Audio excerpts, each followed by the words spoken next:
আমাদেরকে ছোটবেলা থেকে, যেহেতু আমি জেনারেল লাইনে পড়া, ছোটবেলা থেকে ছেলে মেয়ে সমান, ছেলে মেয়ে সমান, ছেলে মেয়ে সমান, সমান সমান সমান, এই যে শব্দটা ঢুকানো হলো যে সমান, এবং এটা এমনভাবে ঢুকানো হলো কার্টুন থেকে শুরু করে প্রত্যেকটা জায়গায়, তো আমাদের জেনারেল লাইনে পড়া আমাদের মেজরিটির মাথায় ঢুকে আছে সমান। পরে গিয়ে আমরা যখন ইসলামের দিকে তাকাই বা ইসলামকে বোঝার চেষ্টা করি, আমরা এই সমান শব্দটার উল্লেখ এখানে পাই না, আমরা ন্যায্যতার কথাটা পাই। এখানে খুব প্রাসঙ্গিকভাবে ইনসাফ শব্দটা খুবই প্রাসঙ্গিক সেই জায়গা থেকে। সমতা নাকি ন্যায্যতা, এই জায়গা থেকে একটা বড় রকম গণ্ডগোলের মধ্যে আমরা পড়ে গেছি, যে সমতা নিয়ে কথা বলবো নাকি আমরা ন্যায্যতা নিয়ে কথা বলবো। তো একটা সিম্পল জিনিস হচ্ছে যে কিছু প্রশ্ন, ইভল কোয়েশ্চেন, ঝামেলা তৈরি করার জন্য তৈরি করা যায়। যেমন আমি যদি জিজ্ঞেস করি হার্ট আর ব্রেইন এই দুটা কি সমান নাকি কোনো একটা ছোট কোনো একটা বড়, এই ঝগড়া যদি লাগানো হয়, এই ঝগড়াটা একটা ক্ষতিকারক ঝগড়া। কারণ হার্ট আর ব্রেইন মিলে যদি ঝগড়া করে এবং কোনো একভাবে যদি কোনো একটা জিতে যায়, ধরো হার্ট জিতে গেল, তাহলে এইটাই যদি প্রপাগান্ডা করা হয় হার্ট হচ্ছে বেশি ভালো, তাহলে ব্রেইনগুলো মনে করবে আমার ব্রেন হয়ে দরকারটা কি, আমিও হার্ট হয়ে যাই। তো বডির মধ্যে দুইটা হার্ট একটাও ব্রেন নাই, তাতে কি আমাদের চলবে কিনা, বা ভাইস ভার্সা বা উল্টাভাবে। একইভাবে একটা তালা বা একটা চাবি, হ্যাঁ ঝগড়া লাগাই দিলাম, তালা বেশি ভালো না চাবি বেশি ভালো, বা এই প্রশ্নটাই একটা দুষ্ট প্রশ্ন যে কোনটা বেশি ভালো। কারণ যে দুইটা জিনিস সম্পূরক, তখন যদি সেটা সমান নাকি কোনটা বড় কোনটা ছোট, এই প্রশ্নটা ইভেন করা হয়, এই প্রশ্নটা একটা দুষ্ট প্রশ্ন। কারণ যদি তালা আর চাবির ভিতরে বিতর্ক করে জিতেও যায় কেউ একটা গ্রুপ যে তালা বেশি ভালো, তাহলে সব চাবিরা তালা হইতে চাইবে, তাহলে কোনো চাবি নাই সব তালা, তাতে কোনো ফায়দা আছে কিনা। অথবা জিতে গেল চাবি ভালো, তাহলে সবাই চাবি হয়ে গেল, তালারাও সব চাবি হয়ে গেল, তাহলে কোনো ফায়দা আছে কিনা। তো আমাদের বর্তমান সিচুয়েশনে এটাই একটা ইস্যু হয়ে দাঁড়িয়েছে নারী পুরুষ ইস্যুতে। নারী বেশি ভালো না নারী বেশি, পুরুষ বেশি ভালো নাকি সমান, এই প্রশ্নটাই একটা সমস্যাপূর্ণ প্রশ্ন। বিকজ আল্লাহ তাআলা নারী আর পুরুষকে ভিন্ন করে বানাইছেন, সম্পূরক হিসেবে বানাইছেন। এখন এই যে তালারা চাবি হইতে চাইবে নাকি চাবিরা তালা হইতে চাইবে, এইটা কিসের উপর নির্ভর করে? এটা নির্ভর করে বায়াস কিভাবে তৈরি করা হয়, পক্ষপাত কিভাবে তৈরি করা হয়। কারণ প্রত্যেকটা ভালো মন্দ বিচারের আগে তার পেছনে কাজ করে আমাদের, যে তার পেছনে আমাদের জাজমেন্ট করার ক্রাইটেরিয়া কি। তো আমরা যদি ধরা যাক যে তালা আর চাবি নিয়ে বিতর্ক লাগাবো, আমি এটা প্ল্যান করে রাখলাম, এবং আমি তার আগে সমাজের ভিতরে একটা ধারণা তৈরি করলাম, পক্ষপাত তৈরি করলাম, যে যে জিনিস যত বড় সেই জিনিস তত ভালো। তো এরকম ধারণা তৈরি করা কঠিন কিছু না। ইনকাম বড় হইলে ভালো, ঘর বড় হইলে ভালো, তাই না, মাঠ বড় হইলে ভালো, এরকম যদি কয়েকটা উদাহরণ দেওয়া হয় এবং তার পেছনে উদাহরণগুলো যদি বারবার বারবার বলা হয়, তাহলে একটা পক্ষপাত তৈরি হবে।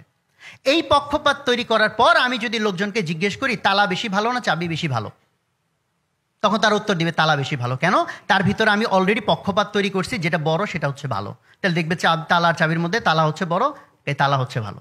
আবার যদি আমি পক্ষপাতটা তৈরি করি যে যা কিছু ছোট তা হলো ভালো, এরকম উদাহরণ হিসেবে বলা যায় ট্যাবলেট যদি ছোট হয় ভালো, মাইক্রোচিপ ছোট হলে ভালো, মোবাইল ছোট হলে ভালো। এইটাও তৈরি করা সম্ভব, ডিপেন্ড করে আমি মিডিয়া ইউজ করে কোন বায়াসিংটা তৈরি করতেছি। ফলে আমি যদি এই বায়াস তৈরি করি যে ছোট হলে ভালো, তাহলে তালা ভালো না চাবি ভালো, এই বিতর্কের ভিতরে মেজরিটি মানুষ কোন পক্ষে চলে আসবে, চাবি বেশি ভালো। কারণ এটা পক্ষপাত তৈরি করার বিষয়। ফলে আজকের দুনিয়াতে নারীবাদ নামে, নারীর সম্মানের নামে পশ্চিমারা যে রেসিপি নিয়ে আসছে, পৃথিবীর ইতিহাসে নারীর প্রতি জুলুম এই মাত্রায় হয় নাই, পৃথিবীর ইতিহাসে কোনো দিন হয় নাই। কেন হয় নাই?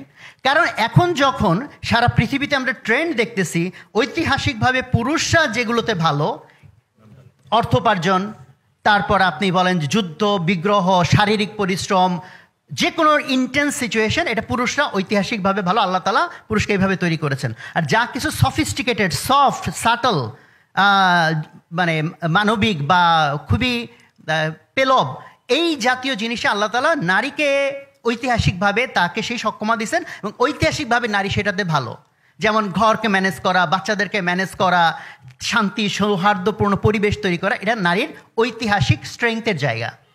এখন সারা পৃথিবীর পুঁজিবাদ এসে বায়াস তৈরি করলো যে সারা পৃথিবীর মধ্যে অন্য কোনো কিছুর তেমন কোনো দাম নাই, খালি দাম হচ্ছে টাকা কামানো, যে যত বেশি টাকা কামাবে সেটা হচ্ছে ভালো, ইনকাম করাটা ভালো, টাকা উপার্জন ভালো। পুঁজিবাদের কোর কনসেপ্ট যখন এই বায়াস তৈরি হয়ে গেল যে টাকা কামানোটাই হলো আলটিমেট জিনিস, যার প্রমাণ হচ্ছে এরকম যে আমরা যখন একজন আরেকজনের সাথে কথা বলি, ভাই নাম কি, আপনার পরিচয় কি, তারপরে জিজ্ঞেস করি ভাই আপনি কি করেন, আপনি কি করেন? এটার উত্তরে আমি বলতে পারি আমি ভাত খাই, আমি ঘুমাই। বলতে না না ভাই, আপনি আসলে কি করেন?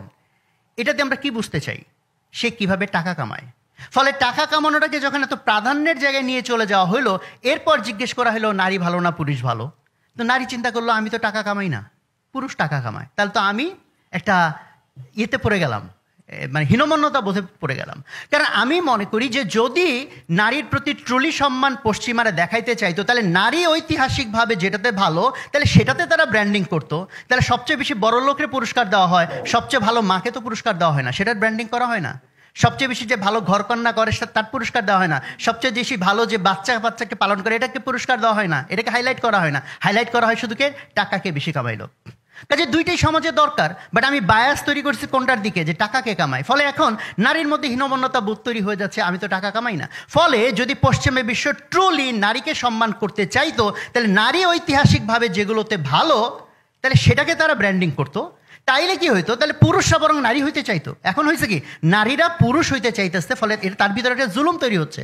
কারণ তার ন্যাচারাল টেন্ডেন্সি ওইভাবে আল্লাহ সুবহানাহু ওয়া তাআলা তাকে তৈরি করে নাই। বাট তারা যদি নারীবাদী হয়ে থাকে, তাহলে নারী যেটাতে ভালো সেটাকে তারা ব্র্যান্ডিং করুক। তাহলে বরং পুরুষরা বরং নারী হওয়ার চেষ্টা করতে পারে। বরং আমরা উল্টা দেখতেছি, নারীবাদিতার নামে পৃথিবীর ইতিহাসে সবচেয়ে বড় জুলুম নারীদের উপর এখন চলতেছে।